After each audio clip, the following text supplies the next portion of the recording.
네, 히브리서 2장 14절로 16절까지 말씀 우리 함께 찾으셔서 교독하시도록 하겠습니다. 14절 말씀 먼저 봉독하겠습니다.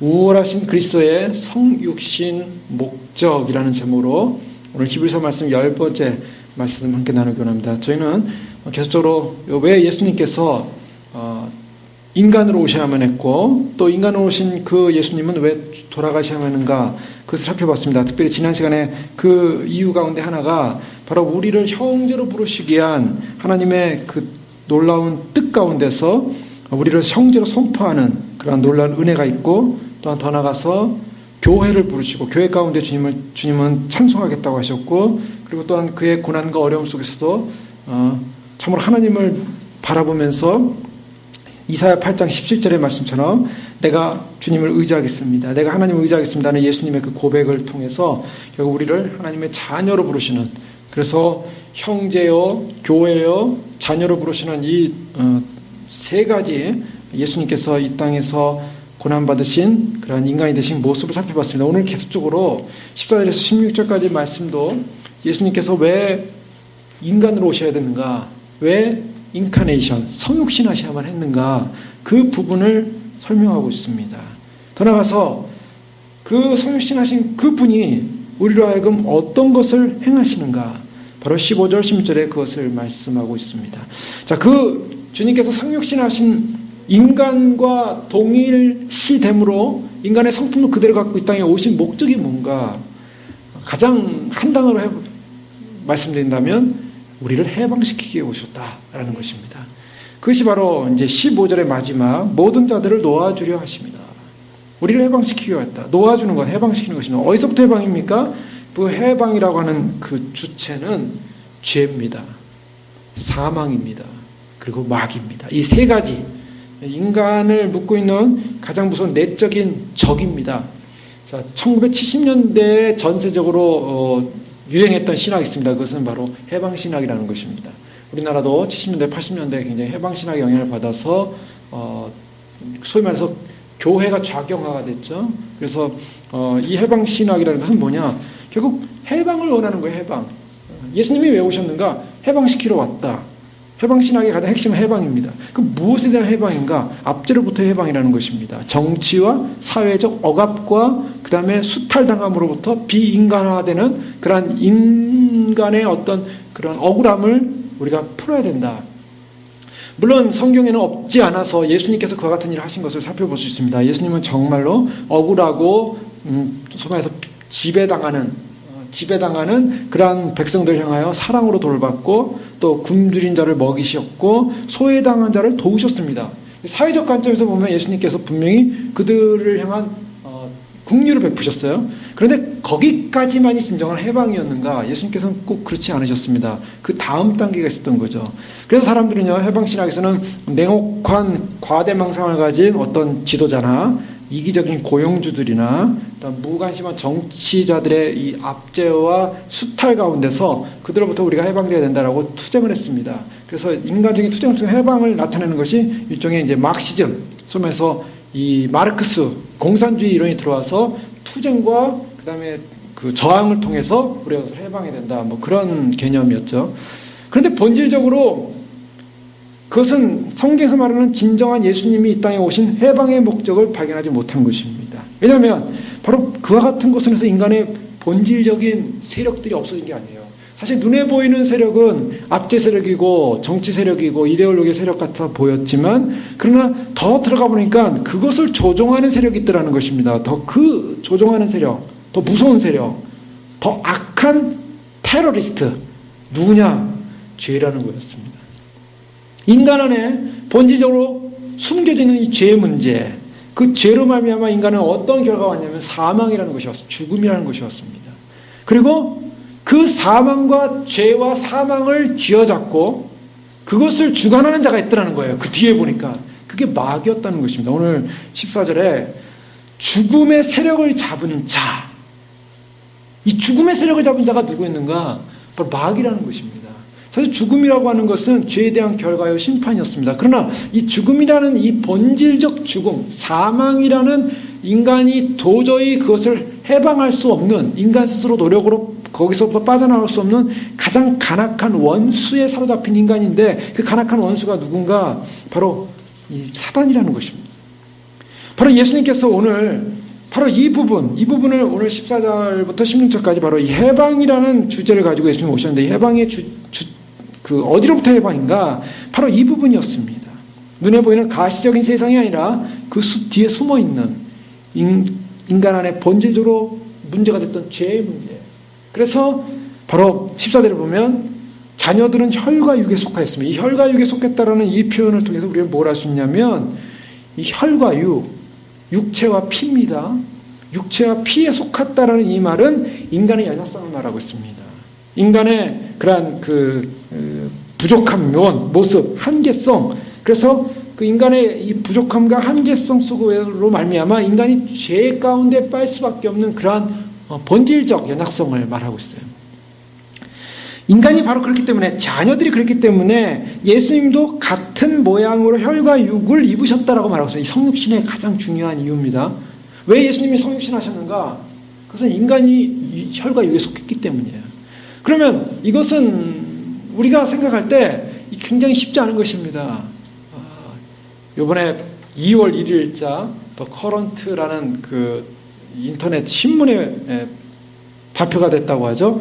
그래서 제가 확인해 보니까 실제로 발표가 돼요. 2월 1일자에 미국의 하버드대 이 소위 말해서 지놈, 인간 게놈이죠. 인간 소위 말해서 DNA 배열 구조를 연구하는 그런 하버드대 교수팀이 무엇을 발견했냐면 그 DNA 구조 가운데 도대체 해석이 안 되는 뭔가 수학적인 어떤 시스템을 갖고 있는 해석이 안 되는 무슨 수수께끼 같은 어떤 숙제 같은 게 있었다고 합니다.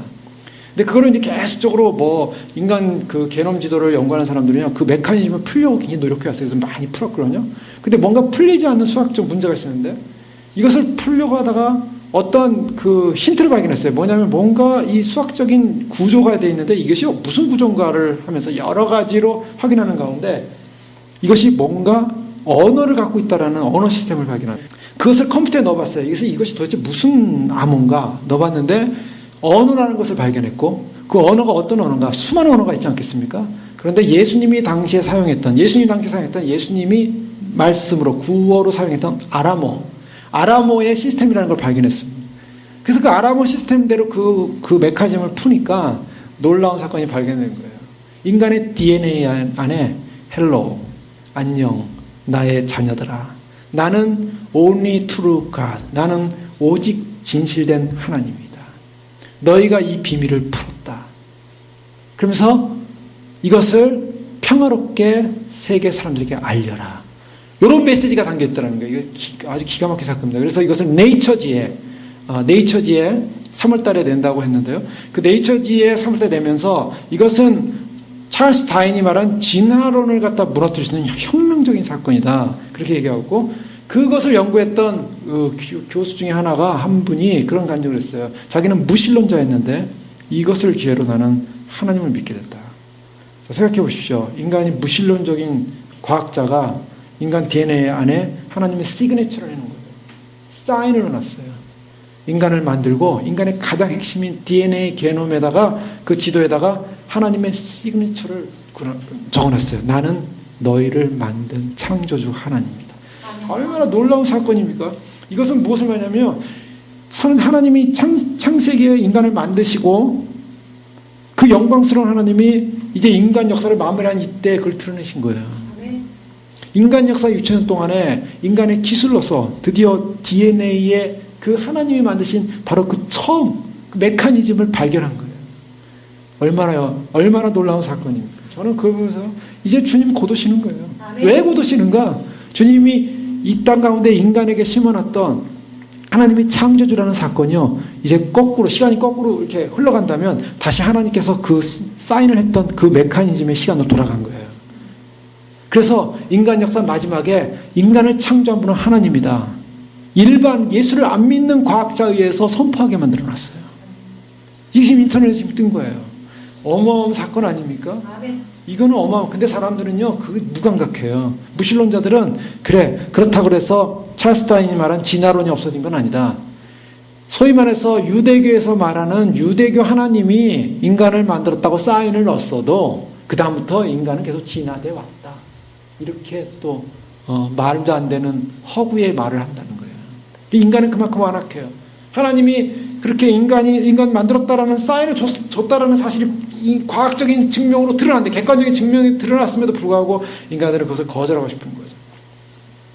자, 주님께서 왜 인간의 모습을 입어야 되냐면, 인간의 연약함을 가지고 인간의 연약함 속에 오셔서 인간이 갖는 모든 질병, 고통, 그 다음에 아픔, 유혹, 이 모든 것을 견디시고, 그리고 심지어는 어떻게 했냐면 오늘 14절에 보면 죽음을 통하여 죽음의 세력을 잡은 자를 멸한다.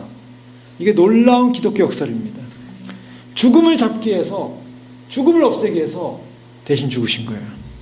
이 방법을 취하해서. 왜? 혈과 육만이 죽기 때문에.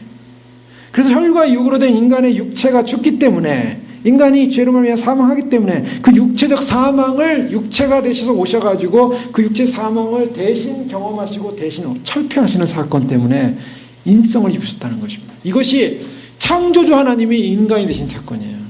창조주 하나님이 인간을 만들고 다 시그니처를 하셨는데, 그 하나님께서 바로 그 인간으로 오셨다는 거예요. 이것은요, 이 성육신이라는 이 사실은요, 우리의 인간이 너무나 어리석고 죄성이 많아서 잘 이해가 안 되는 거죠.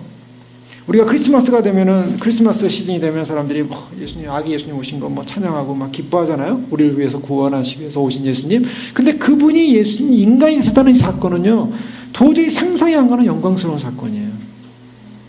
예를 들면 천사가 우리를 돕는다 해도 굉장히 그 영광스러운 일입니다. 사실 천사가 돕는다. 타락한 인간들을 천사들이 도우러 파송된 사건. 천사들은 죄와 상관이 없는 존재들이에요. 그런데도 불구하고 천사들이 인간을 돕기 위해서 왔다라는 이 사실 하나만으로도 사람들은 기뻐해요. 내 주변에 천사가 있다면 사람들이 기뻐해요. 교회 천사들이면 기뻐합니다. 교회 천사가 있고 천사들이 보호하고 있어요. 그런데요, 그 천사들이 있다는 것 자체도 감격스러운데, 하나님 그분이 인간으로 오셨다. 그리고 우리가 인간이 하나님을 만나는 순간 어떤 역사를 하냐면, 우리는 사실은 하나님을 향해 하나님하고 달려갈 수 있는 존재가 아니에요. 하나님의 영광의 빛 앞에 인간은 아무것도 아닙니다. 그래서 주님을 만날 때 주님 앞에 우리가 해야 될 존재는요, 주님에 대한 경배예요. 주님에 대한 찬양입니다. 박영문 장로님 간증 들어보면 재미있는데요. 좀 이렇게 굉장히 진지하지만 저희들은 재밌게 들리는데요. 왜냐하면 그가 아무것도 모르고 그 얼굴이 둥그런 빛만 있는 그분 앞에 이제 인도를 받아가지고 천국 지옥 보지 않습니까? 그런데 네가 이것을 보았느냐 그랬더니 자기 입에서요 한 번도 나오지 않은 말이 터져 나왔대요. 주여! 주여라는 말이 터져 나왔대요. 이 간증이 어디서 한 간증마다 다른데, 어느 교회에서 한 간증에서 그거 간증하더라고요. 자기 입에서 주여라는 말이 그냥 터져 나왔대요. 이게 인간입니다. 죄인된 인간이요. 예수님을 만나면, 하나님을 만나면요, 우리는 그 하나님의 위엄 앞에 우리는 벌레 같은 벌벌 떠는 존재. 자기가 무릎을 탁 꿇었대요. 무릎을 탁 꿇고요, 주여! 그렇습니다. 여러분, 이것이 인생이에요. 아무리 이 세상에서 깡패고 자기는 죽음도 안 무섭고 살인도 안 무섭고 무섭게 없는 인생이요, 주님의 빛 앞에서 그냥 그 자리에서 무릎 꿇고 주여가 터져나오는 거예요. 하나님의 위엄, 하나님의 두려움, 그런 존재, 우리는 하나님 앞에, 주님 앞에 서면요 아무것도 아닌 존재, 정말 그 빛 앞에서, 그 영광 앞에서 하나님만을 경배하고 경외할 수밖에 없는 존재인데, 그러한 하나님과 인간과의 관계 속에는, 이 관계성 속에서 바로 우리 주님은 인간으로 오셨다는 것, 너무나 놀라운 사건입니다. 어마어마한 사건입니다. 그것은 너무나 급하고 실질적이고 긴박하고 절대적이었습니다. 왜냐? 인간은 바로 어떤 존재였냐면 바로 죽음의 종로 타고 있었다는 거예요. 15절에 또 죽기를 무서워하면 한평생 매어 종로로 타는 모든 자를 놓아주는, 죽음의 종로로 타는 인생을 구원하기 위한 하나님의 그 긴급한 사건은 바로 하나님 그분이 인간의 몸을 입고 이 땅에 오셔야만 했다는 거예요. 인간의 한계와 제한적 존재로서 성신으로 오신 그분이, 그리고 그분은 우리 인간으로 오셨지만은 인간과 다르죠. 분명히 성경은 말하고 있습니다. 다른 부분이 뭡니까? 죄가 없다는 겁니다. 죄의 유전을 갖고 태어나지 않으셨어요. 죄의 유전을 갖고 태어나지 않고 마리아의 몸에 성령으로 잉태하셔서 거룩한 몸으로 태어나셨어요. 그리고 주님께서 이제 그 죽음을 맛보시게 되는데요. 죄수인 우리를 결국 죄에 예속되어 있는 우리를 해방하기 위해서 인간의 본성을 입고 이 땅에 오셔서 사망을 경험하시는 사건. 왜 그런가? 왜 그랬는가? 그 원인은 분명합니다. 무엇으로부터 해방이요? 첫 번째 죄라는 거였습니다. 죄로부터. 죄가 있는 인생. 로마서 5장 12절에 이러므로 한 사람으로 말미암아 죄가 세상에 들어오고 죄로 말미암아 사망이 왔나니 이와 같이 모든 사람이 죄를 지었으므로 사망이 모든 사람에게 이르렀느니라. 죄가 세상에 들어오고 죄로 말미암아 사망이 왔다고 성경은 말하고 있습니다. 이 죄는 우리로부터 엄청난 우리의 내부에 파괴하는 존재예요. 우리가 이 죄로 말미암아 죽게 됐어요. 그래서 우리의 적은 뭐냐? 원수는 사망입니다. 이 사망의 폭군을요, 어떻게 인간은 감당을 못하는 거예요. 사망 앞에는요, 인간은 다 두려워합니다. 죄인된 인간이 겪는 하나의 공통점은 뭐냐? 사망이라는 그 그림자 앞에, 사망이라는 힘 앞에 인간은 두려워하고 절망한다는 거예요. 버트란트 러셀이라는 유명한 그 철학자가 있습니다. 이 철학자는 1차 세계대전 당시에 반세계 전쟁 운동을 했고 또 베트남 전쟁도 반대했고 자유주의자예요. 평화주의자고. 그런데 이 사람은 수학자로 또 유명해요. 그래서 그 사람이 세운 수학 책을 가지고 왜냐하면 철학적 논리를 수학을 가지고 설명하려고 했던 사람이고, 그래서 그 사람의 수학 굉장히 깊습니다. 그래서 그 사람의 수학 때문에 분석 철학이라는 철학이 발생하게 돼요. 그럼 어쨌든 이 굉장히 그 똑똑한 천재입니다. 근데 이 사람은요, 18세, 16세부터 과연 기독교가 합당한 종교인가? 라고 고민하기 시작했어요. 그러나 18세가 돼서 그는 기독교는 자기가 믿지 못할 종교다 하고서 무신론자로 전환해버립니다. 무신론자로 전환한 버트란트 러셀. 그의 서양 철학사는 굉장히 유명합니다. 그런데 그가 이런 얘기를 했어요. 어떤 이야기를 하냐면, 자유주의자의 평화주의자의 무신론자지만 그는 이런 얘기합니다. 인간의 삶은 짧고 무력하다.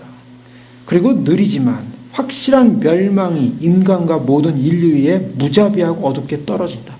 자, 이제 인간의 삶에 대해서 얘기하면서 인간의 삶이 너무 짧고 무력하다는 거예요. 그러나 모든 인류 위에, 인간 위에 무자비하게 확실한 멸망이 떨어진다는 거예요.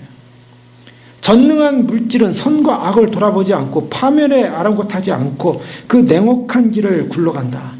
오늘은 사랑하는 사람을 잃어야 하고 내일은 그 자신도 어둠의 문을 지나야 하는 인간에게는 운명의 철퇴가 떨어지기 전에 그의 하찮은 삶을 고상하게 해주는 고고한 생각만이 유일하게 소중한 것으로 남아있다. 무슨 말씀인지 아시겠습니까? 인간에게 있어서 소중한 게 뭐냐? 그러니까 조금 지나면요, 자기가 사랑하던 사람도 있는데요, 세상 떠난다는 거예요. 그 다음에 자기도 어둠의 문을 지나야 하는데, 인간에게는 운명의 철퇴가 떨어지기 전에, 운명의 철퇴 죽음이에요. 운명의 철퇴로 자기가 죽기 전에 할 수 있는 거라고는 고고한 생각만이 유일하게 소중하다는 거예요. 인간의 존재가 뭐냐? 인간은 죽기 전에 그냥 고고하게 생각하는 것 자체 그 상은 없다. 그리고 좀 지나면 운명의 철퇴가 떨어져서 하찮게 죽어버린다는 거예요. 이것이 바로 무신론자가 하는 결론입니다. 이 무신론자는 무엇을 얘기하냐면 인간의 종말이라는 것이 무시무시한 철퇴, 운명의 철퇴라는 거예요. 이 사람에게는요, 나는 부활이요 생명이니 나를 믿는 자는 죽어서 살겠고 살아서 나를 믿는 자는 영원히 죽지 아니라, 바로 예수 그리스도의 생명의 선언이 없어요. 그냥 살아서 생각하고 있는 동안만 그냥 존재하는 거고 운명의 철퇴가 떨어지면 끝난다고, 이런 무신론적 좌절이에요. 인간은요, 죄로 말미암아 사망이 올 때 인간은 전부 다 두려워합니다. 무서워합니다. 인간은 그 타락 자체에서부터 두려웠어요. 창세기 3장에 보면 바로 아담이 하나님 범죄하고 나서 그들이 날이 서늘할 때 동산에 거하시는 여호와 하나님의 음성을 듣고 아담과 그 아내가 여호와 하나님의 낯을 펴여 동산 나무 사이에 숨은지라. 여호와 하나님이 아담을 부르시며 그에게 이르시되 네가 어디 있느냐? 가로되 내가 동산에서 하나님의 소리를 듣고 내가 벗었으므로 두려워하여 숨었나이다. 두려워하여 숨었나이다. 인간에게 찾아온 것은 뭐냐면 죄로 말미암아 인간에게 어떤 사망에 대한 두려움, 죽음에 대한 두려움이 찾아왔어요. 우리가 사무엘상에 보면은 이 다윗이 광야에서 힘들 때 그 도와줬던 그 집안이 있습니다. 이 마온의 나발이라는 그러한 사람, 아주 굉장히 부자였습니다. 그 부자의 목동들을 좀 도와줬고 보호해줬는데요. 나중에 다윗이 너무 힘들어가지고 그들에게 이제 10명의 소년들을 보내가지고 우리 좀 도와달라 이렇게 부탁을 하게 됩니다. 그때 이 나발이라는 자가 나와 다윗이 무슨 상관이냐면서 아주 냉정하게 거절해요. 근데 이 거절해가지고 다윗이 그 나발과 그 집안을 다 쳐 죽이려고 군사를 끌고 이제 출동을 한 거예요. 이 사실을 알고 거기 있는 그 목동들이, 그 나발의 목동들이 도움을 받았던 목동들이 빨리 그 여주인이었던 아비가일이라는 여인한테 가서 지금 큰일 났습니다. 저 주인 나발이 다윗의 도움을 거절하고 다윗이 화가 나가지고 우리를 죽이러 옵니다. 그러니까 아비가일이 빨리 음식을 챙겨가지고 밖에 나가서 다윗에게 빕니다. 제발 주여 우리를 용서하소서. 그리고 이것을 음식을 하시옵소서. 그러니까 다윗이 네가 나에게 살인하는 것을 멸하겠다 하고 그 음식을 가지고 돌아가요. 그런데 어떤 사건이 났습니까? 그날 밤에 나발은 술 먹고 기분 좋았는데 술이 깬 다음에 그 부인 아비가일이 나발한테 그러는 거예요. 당신이 어저께 거절한 그 다윗의 요청, 그 거절 때문에 우리가 다 죽을 뻔했다. 이 이야기를 들은 거예요. 그러니까 그때 어떤 사건이 일어나냐면 나발이요. 아침에 나발이 포도주가 깬 후에 그 아내가 그에게 이 일을 고하매 그가 낙담하여 몸이 돌과 같이 되었더니 낙담하여 몸이 돌과 같이 되던 열흘 후에 여호와께서 나발을 치심에 그가 죽은지라. 자기가 은혜를 받았는데 그 은혜 받음에 대한 보답을 하지 않고 그것을 교만하게 다윗에 대해서 대적했을 때 다윗이 죽이려고 했죠. 나중에 이것이 어마어마한 사건이라는 걸 드디어 깨닫고 나서 돌처럼 마음이 굳어버리고 열흘에 하나님께서 치셔가지고 죽었다는 거예요. 그러니까 인간은요, 죽음이라는 문제가 딱 오면요 두렵습니다. 왜? 죄 때문에, 죄라는 것 때문에 인간은요 그 죽음이라는 것이 두려운 거예요. 사울이 하나님부터 버림을 당합니다. 아말렉 전투에서 이기고 나서 그것을 다 없애야 되는데 그 아말렉이 좀 남겨놨어요. 그것 때문에 하나님이 널 버렸다 그랬는데 하나님이 떠나고 나니까 사울에게 아무런 메시지가 없습니다. 선지자의 메시지도 없고 하나님 말씀이 없고, 하나님 말씀이 없으면요 하나님의 사람들은 죽은 거죠. 그러니까 너무 답답하니까 블레셋과 싸움을 해야 되는데 어디 갑니까? 엔돌에 가서 엔돌의 무당한테 부탁을 하죠. 신접하는 여인한테 가서 사무엘을 불러달라. 이상한 사건이 일어나요, 구약에. 그래서 사무엘이 불러 올려옵니다. 올려지는데요, 그때 사무엘이 왜 나를 불렀느냐? 지금 하나님도 응답 없고 하도 그래가지고 내가 할 수 없이 이 방법을 썼습니다. 그랬더니 하나님이 너를 대적한다. 하나님이 너를 떠나 대적하게 된다. 그 말을 들으니까 사울이 갑자기 땅에 온전히 엎드러지니 이는 사무엘의 말을 인하여 심히 두려워하며, 그러니까 이 사울 가문이 다 끝났다는 거예요. 그리고 사울 가문이 죽는다는 겁니다. 벨릭스라는 총독이 바울이 이제 예루살렘에 가서 복음을 전하다가 잡히죠. 소요가 일어나고 그러면서 바울이 로마 시민인데 함부로 때리고 함부로 막 대하니까 내가 함부로 이렇게 당할 일이 없다. 난 로마 시민이다 하고 항소를 합니다. 항소를 하기 때문에 로마로 보내는 과정에서 이제 벨릭스라는 로마 총독과 만나게 되죠. 로마 총독을 만났을 때 바울이 사도행전 24장 25절에 보면 바울이 의와 절제와 장차는 심판을 강론하니 이 벨릭스 총독 앞에서 얘기를 합니다. 그러니까 벨릭스 총독이 그 얘기를 듣고 의와 절제와 장차는 심판을 듣고 두려워했다 그래요. 대답하되 시방은 가라.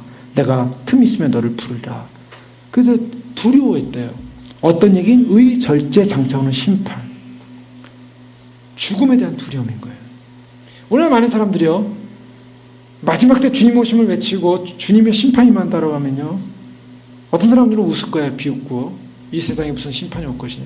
그냥 조금 그나마 관심 있는 사람은 두려워해요. 베리칩이 66이면 그거 받으면 지옥 간다는데 두려워해요. 두려워까지는 해요. 그 다음 뭡니까? 그 다음엔 피해버리는 거예요. 거기까지 가요. 왜요? 죄의 문제 해결되지 않기 때문에 인간의 아주 죄성의 문제가요, 두려움까지는 알아요. 그러나 두려운 다음에 뭡니까? 두려워하고서 돌이켜야 되는데, 두려워하고서 바뀌어야 되는데, 그 두려움이 결국 뭘 가져오냐? 사망을 가져오는 거예요. 두려움이 사망을 가져요.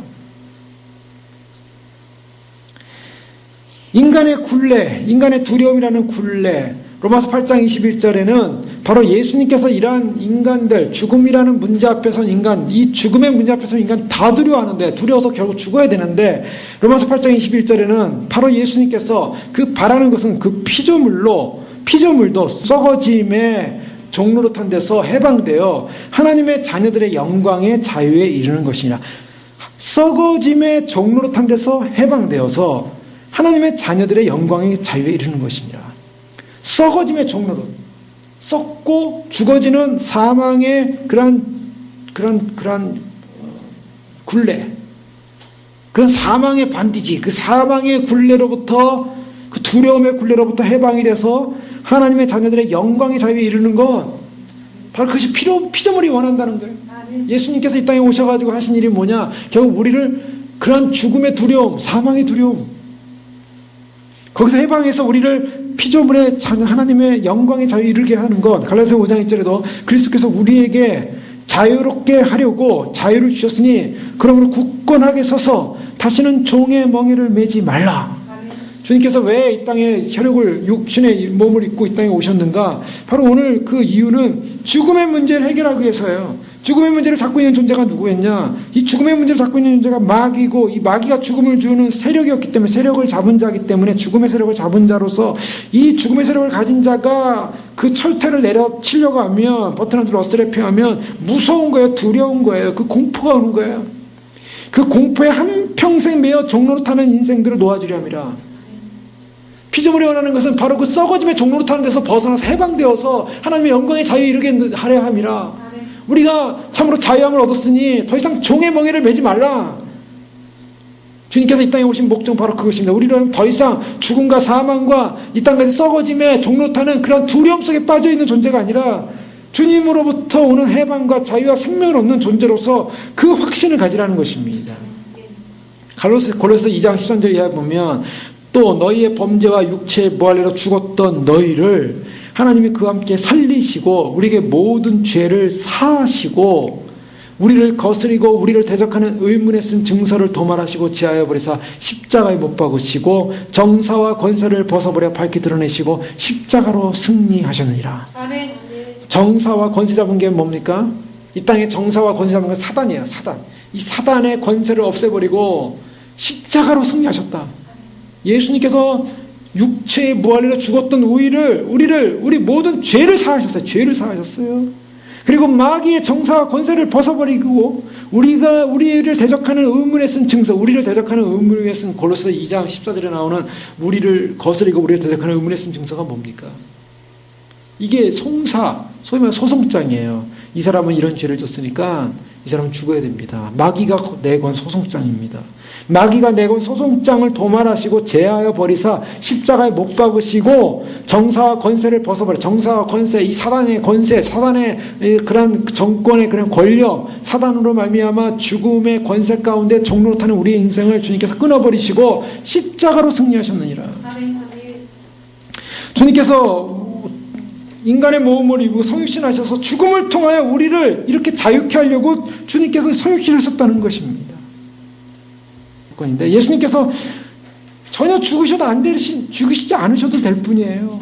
그냥 인간 관계 문제, 인간 문제 그냥 해결하시면 되는 문제 아니겠어요? 천사를 통해 해결하든지. 그런데 본인이 직접 죽음을 경험하시고 죽음을 통해서 우리에게 영원히 죽지 않는 생명을 주셨다.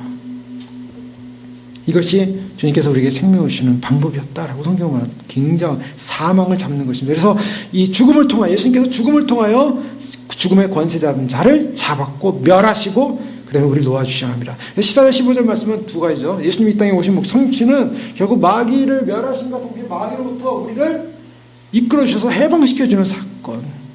그래서 모든 자들을 놓아주려 하심이라 라고 말씀하고 있어요. 그 다음에 이 놓아주고 말미암아 그 다음에 무엇을 약속합니까? 16절에 이는 확실히 천사들을 붙들어 주려 하심이 아니요 오직 아브라함의 자손을 붙들어 주려 하심이라. 여기서 다시 히브리 기자는요 천사 이야기를 해요. 그동안 천사보다 높으신 주님, 천사보다 우월하신 주님을 얘기하지 않았습니까? 그리고 천사들에게 복종하심이 아니라 장차는 세상이 사람들에게 복종한 그 사람의 대표로서 구원의 창시자로서 10절에 나오는 구원의 우두머리로서 예수님께서 사람이 되셨고 관을 쓰시고 그래서 예수님을 따르는 모든 자가 관을 쓰고 통치할 것이라는 영광스러운 구원의 소망을 보여주지 않았습니까? 바로 예수님께서 돌아가신 이유는 천사들을 붙들어 주려 하심이 아니라 오직 아브라함의 자손을 붙들어 주려 하심이라. 이 말씀은 뭐냐면 이 죽음으로 말미암아 주님께서 우리에게 생명을 주시고 마귀의 세력으로부터 우리를 자유케 하신 그 자유는 왜 그랬는가? 우리를 붙들어 주시려고. 그러니까 어떤 사람, 우리가 누구냐? 아브라함의 자손이다. 아브라함의 자손이라는 것은요, 성경 전체를 통해서, 특히 신약성경 전체를 통해서 믿음으로 주님을 믿는, 믿음으로 주님을 따라가는 사람들은 아브라함의 영적인 자손이라는 것입니다. 그것이 갈라디아서 말하고 있고 로마서도 말하고 있어요. 그래서 믿음으로 주님을 따라가는 사람은 아브라함의 자손인데 이사야 41장 말씀에 보면 바로 8절 이하에 이렇게 말씀하고 있습니다. 그러나 나의 종 너 이스라엘아 내가 택한 야곱아 나의 벗 아브라함의 자손아 아브라함의 자손아 내가 땅끝에서부터 너를 붙들며.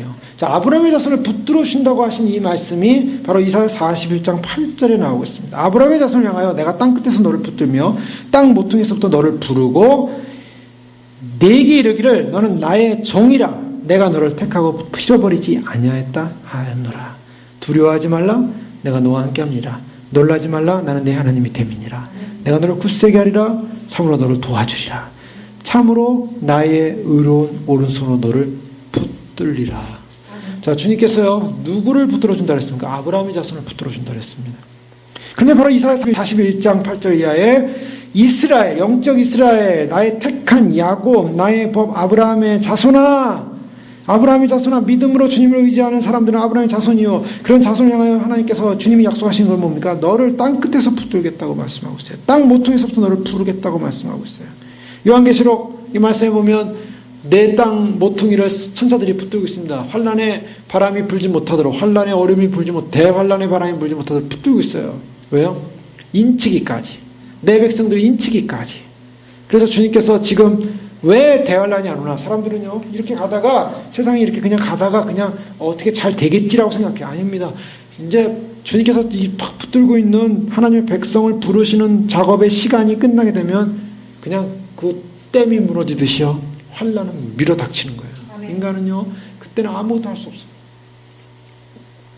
하나님의 그 무서운 진노의 심판 가운데 인간은 정신없이 들어갈 것입니다. 죽은 자들처럼, 정신 나간 자들처럼, 혼 나간 사람들처럼 다 멍하니 어떻게 살아야 될까? 아무 생각 없이 끌려다니게 돼 있어요. 짐승처럼. 그래서 짐승의 시대가 오는 거예요. 또 얼마나 무서운 시대인데요. 지금 주님이 마지막 기회를 주고 있어요. 왜요? 아브라함의 자손을 붙들어 주려 하심이라. 바로 주님을 의지하고 주님을 바라보는 하나님의 백성들, 바로 그 백성들을 주님께서 구원하시기 위해서 주님께서 친히 죽음을 당하셨습니다. 그리고 그들을 붙들어 주십니다. 그리고 그들을 붙들어 주기 위해서 지금 땅 끝에서 너를 붙들며 땅 못에 너를 부르고 주님께서 두려워 말라 내가 너와 함께하면 놀라지 말라 나는 내 하나님이 되며 내가 너를 굳세게 하리라 너를 도와주리라 나의 오른손 너를 붙들리라 하면서 보라 내게 노하던 자들이 수치와 욕을 당할 것이요 너와 다투는 자들이 아무것도 아닌 것 같이 될 것이며 멸망할 것이. 여기 보십시오. 하나님이 붙들게 되면요 하나님을 붙드는 사람들을 향하여 노하던 사람 수치를 보이며 욕을 하는 사람들 다투는 자들은 다 아무것도 아닌 것처럼 멸망할 것이라고 말하고 있어요. 여러분 이거 굉장히 중요합니다. 우리가 하나님께 붙들림 받는다는 것이 얼마나 위대한 축복인가. 우리가 주님, 아브라함 자손 어떤 사람이에요? 하나님께 붙들림 받은 사람, 하나님 예수 그리스도를 의지하고 믿는 사람들입니다. 예수님을 절대적으로 믿는 사람들은 하나님 붙들어 주신다고 약속하고 있습니다. 붙들어 주는 사람은요 사단이 공격하는 자들이 어떻게 할 수가 없어요. 그들은 다 멸망당할 거예요. 내가 찾아도 너와 싸우던 자들을 만나지 못할 것이요 너를 치는 자들은 아무것도 아닌 것 같이 허무한 것 같이 되리. 너를 치는 자들이 허무하게 될 것이라는 거예요. 우리가 주님을 믿고 막하는 마지막 믿음의 길 가운데 이것을 공격하고 이것을 방해하고 이것을 치는 자들이 혹시나 있다면 허무한 것처럼 될 것이다. 시단들의 이는 나 여호와 너의 하나님이 네 오른손을 붙들고 내게 이르기를 두려워하지 말라 내가 너를 도우리라 할 것이며 버러지 같은 너 야곱아 너 이스라엘 사람들아 두려워하지 말라 나 여호와가 말하노니 내가 너를 도울 것이라 내 구속자는 이스라엘의 거룩한 이인이라 보라 내가 너를 이가 날카로운 새 타작기로 삼으리니 내가 산들을 쳐서 부스러기를 만들 것이며 작은 산들을 겨같이 만들 것이라 내가 그들을 까부른 즉 바람이 그들을 날리겠고 회오르바람이 그들을 흩어버릴 것이로되 너는 여호와로 말미암아 즐거워하겠고 이스라엘의 거룩한 이로 말미암아 자랑하리로다. 바로 예수 그리스도를 믿음으로 의지하고 믿음 받은 사람은 바로 아브라함의 자손이요 주님이 붙들 것이고, 그리고 그러한 하나님 아브라함의 자손을 향하여 공격하던 모든 자들은 멸할 것이고 흩어질 것이고, 바로 그들을 향하여 참으로 이가 날카로운 새타잡기가 되어서 참으로 산들이 무너질 것이고 작은 산들은 가루가 될 것이고, 그리고 그 여호와 하나님을 해서 즐거워하며 찬송할 것이라. 바로 이것이 하나님이 붙들어 주십니다. 주님은요 참으로 베드로가 물에 빠질 때 붙들어 주셨어요. 마태복음 14장 31절에 손을 내밀어 그를 붙잡으시며 이르시되 믿음이 적은 자여 왜 의심하였느냐. 주님 붙잡으십니다. 혹시나 어떤 사람들은 믿음이 약해서 또 믿음이 떨어진 사람이 있을 거예요. 그러나 주님을 의지한, 주님을 믿었던 믿음의 사람들은 주님이 붙잡으신다고 약속합니다. 또한 맹인이 손을 붙잡으시고, 맹인의 손을 붙잡으시고 밖으로 나가서 침을 뱉으시면서 기도하시니까 뭐가 보이냐. 나무 같은 것이 왔다 갔다 나이다. 다시 안수하시고 기도하니까 사람이 보인다. 손을 붙잡으시는 주님, 아브라함의 자손을 붙잡아 주시는 주님, 바로 이 주님은 어떤 분일까? 스가랴 3장 1절 말씀 이하에 보면 이런 말씀이 나옵니다. 여기 보면 대지상 여호수아가 바로 하나님의 천사 앞에 섰는데 사탄은 그 오른쪽에 서서 바로 대적하는 자로서 서 있게 됩니다. 사탄이 대지상 여호수아를 향하여 막 그 대적을 해요. 아까 말한 그 송사, 바로 그 송사할 모든 죄 목록을 가지고 막 이 사람을 공격합니다. 이 사람은 지옥 보내야 됩니다. 이 사람은 사망에 들어가야 됩니다. 이 사람은 죄를 이렇게 많이 졌습니다. 그랬더니 스가랴 3장 2절에 여호와께서 사탄에게 이르시되 사탄아 여호와께서 너를 책망하더라. 사탄에게 책망하는 거예요. 사탄은 송사하고 있고 하나님은 사탄을 책망하기로 예루살렘을 택한 여호와께서 너를 책망하노라. 이는 불에서 꺼낸 그슬린 나무가 아니냐. 중요한 말씀 보십시오. 지금 대지상 여호수아, 대지상이라는 사람이요 하나님 앞에 서 있어요. 천사와 함께. 근데 그 오른편에 마귀가 서 있는 거예요. 마귀가 뭐라고 하냐면 이 대지상 여호수아를 대적하고 이 사람을 송사합니다. 이 자는 이렇게 죄를 졌습니다. 이런 죄를 졌습니다. 막 송사하는 거예요. 자, 그러니까 하나님께서 어떻게 말하냐면, 말씀하시냐면, 네가 뭔데 내가 택한 예루살렘을 택한 나 여호와가 너에게 말하는데 네가 이 사람을 송사하느냐. 불에서 꺼낸 그슬린 나무가 아니냐. 불에서 꺼낸 나무가 아니냐. 이거 뭡니까? 불에서 다 탄 나무예요. 어떤 면에서는요 간신히 구원받은 사람이에요. 어떤 면에서는. 그러나 불에 탔어요. 불에 타 있었지만 거기서 끄스린 나무로 구원을 받았어요. 그래서 3절에 보니까 여호수아가 더러운 옷을 입고 천사 앞에 서 있는, 더러운 옷을 입고 서 있는 거예요. 얼마나 이게 비참한 모습이에요. 여러분 여기서 주목해야 될 것은요, 대제사장이었던 사람도요 주님 앞에 서니까 더러운 옷을 입고 서 있다는 거예요. 여호와께서 자기 앞에 선자들에게 명령하사 그 더러운 옷을 벗기라. 그리고 여호와께서 이르시되 내가 내 죄악을 제거해 버렸으니 내게 아름다운 옷을 입히리라. 할렐루야. 바로 이것입니다. 더러운 옷을 입고요 마귀에 의해서 송사받을 때는요 불에 그슬린 나무처럼 비참한 거예요. 대지상 여호수아도. 그러나 하나님께서 명령하십니다. 그 옷을 벗겨버리고 거룩하고 정결한 옷을 입히라. 아름다운 옷을 입히라. 내 죄악을 제거해버렸다. 그 더러운 옷이 뭐냐? 죄악이에요. 죄악으로 물들어진 옷이에요. 근데 그 죄악으로 물들어진 옷을 벗겨버리고 아름다운 옷을 입혀주세요. 그리고 정결한 관을 쓰여주세요. 그러면서 주님께서 그를 회복시켜주는 장면이 나옵니다. 이것이 바로 우리를 구원하시고 용서하시고 회복하시는 하나님의 붙들어 주심입니다. 오늘 바로 히브리서 바로 2장 16절에 이는 확실히 천사들을 붙들어 주려 하심이 아니요 오직 아브라함의 자손을 붙들어 주려 하심이라. 아브라함의 자손을 붙들어 주려 하심이라. 주님이 붙들겠다는 이 붙들은 뭡니까? 우리가 죄악으로 인해서 우리는 형편없이 불에 탄 끄슬린 옷을 입고 죄악의 옷을 입고 더러운 옷을 입고 하나님 앞에 서서 마귀로부터 송사를 받는 존재들이었어요. 그러나 주님께서 예수 그리스도로 말미암아 내가 택한 그 백성을 내가 살리겠노라 하면서 주님이 대신 십자가 밖에 돌아가시고 주님께서 평생에 놓여 종로노타는 마귀에게 종로노타하며 마귀에게 이끌려서 사망에 갈 수밖에 없는 인생을 주님께서 그 옷을 벗겨버리고 새 옷을 입혀주시고 그 다음에 관을 씌워주시고 주의 말씀을 따라고 말씀하십니다. 바로 주님께서 우리로 하여금 바로 붙들어오신다는 사건은 무엇이냐? 바로 이것입니다. 그래서 갈라디아 3장 29절에 보면 너희가 그리스도께 속한 자면 곧 아브라함의 자손이요 약속대로 유업을 이을 자니라. 그리스도께 속하였다면 아브라함의 자손이라는 거예요. 누구를 붙들어줍니까? 아브라함의 자손을 붙들어주십니다. 아브라함의 자손, 그리스도께 속한 자면 위대한 사건입니다. 천사들을 위하여 예수님이 구속하지 않으셨습니다. 유다서 6절에 보면 자기 지혜를 지키지 아니하고 자기 처소로 떠난 천사들을 큰 날의 심판까지 영원한 결박으로 흑암에 가셨다. 천사가 타락했을 때는요, 그냥 버려진 존재예요. 사탄은 버려졌어요. 사탄을 위해서 구속할 일은 이 지구, 그 하나님의 역사 가운데 없습니다. 그러나 인간이 타락했을 때는 인간을 구속하기 위한 하나님의 구원 계획이 이루어졌어요. 이것이 천사와 인간의 차이입니다. 그래서 천사는 타락해서 영원히 타락한 존재들은 영원한 지옥으로 가고 더 이상 기회가 없지만, 인간을 향하여서 더러운 옷을 입고 죄악 가운데 빠져있는 그 인생들을 향하여서 사망의 권세에 종로 타고 사망의 권세에 묶여서 사망으로 말미암아 두려워하는 그 인생들을 구원하시기 위해서 주님이 성육신하셨고, 그리고 그 주님께서 바로 아브라함의 자손, 그 주님을 믿는, 그 사건을 믿는, 주님과 연합된, 주님께 속한 사람이면 주님께서 붙들어 주실 것이다.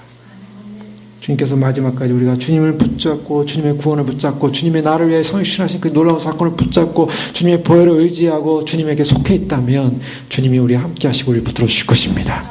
두려워 말라, 놀라지 말라. 내가 너와 함께하면 내가 너를 붙들어 주리라. 내가 너를 나의 의로운 손으로 붙들리라.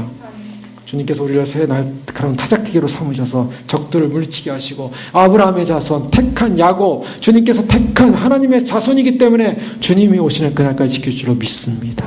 주님의 오심이 임박하고 있습니다. 주님이 우리를 선택하셔서 마지막 주의 오심에 이 복음을 믿게 하셨어요. 이것은요, 제가 여러 번 말씀드리지만 이거는 엄청난 축복입니다. 아멘. 많은 사람들이 불행하게도 이것을 축복으로 여기지 못하고 그냥 하나의 무슨 정보로 여긴다면 그 사람은 불행한 사람이에요.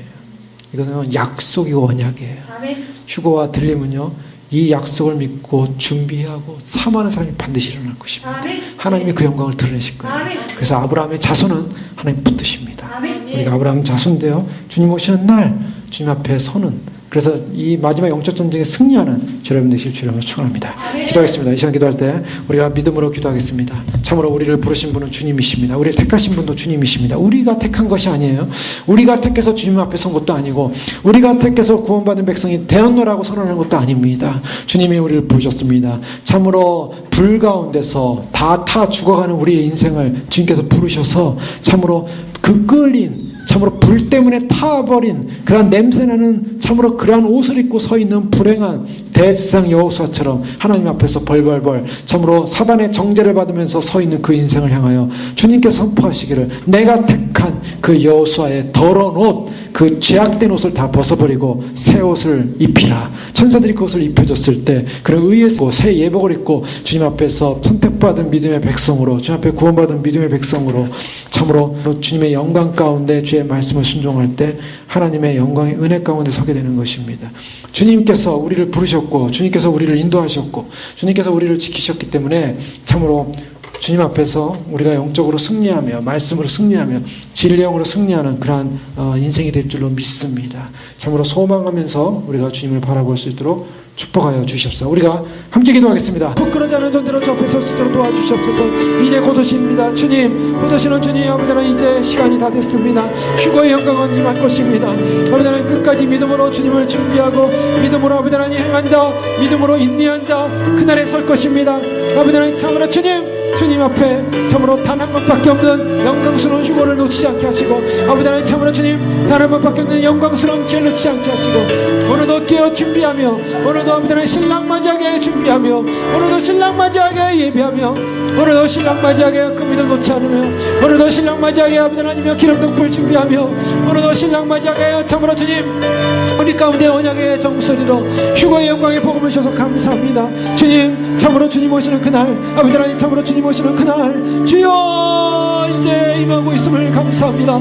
주여 이곳에 하나님 거룩한 천군 천사를 보내셔서 아버지 하나님 주님 오시는 날을 예비케 하시고 준비케 하시고 주님 오시는 영광의 날을 준비케 하시고 주님 오시는 영광의 날을 준비케 하시고 주님 오시는 영광의 날을 준비케 하여 주시옵소서. 주님 오시는 영광의 날을 소망케 하여 주시옵소서. 주님 오시는 영광의 날을 예비케 하여 주시옵소서. 주님 오시는 영광의 날을 준비하게 부정을 들어가시고 아버지 우리를 사랑하시는 주님께서 결코 포기하지 않으시고 연연하지 않으시고 우리를 지켜주신 것을 감사합니다. 하나님 참으로 주님 앞에 믿음으로 서게 하시고 주 앞에 말씀으로 서게 하시고 주여 면되지 않은 주의 놀라운 진리 가운데 서서 주님을 향하여 달려가며 말씀을 향하여 달려가며 아버지 끝까지 포기하지 않는 믿음으로 달려가며 생명의 주님께서 우리를 주신 놀라운 소망을 달려갈 때 구원의 역사 생명의 역사 임할 줄로 믿습니다.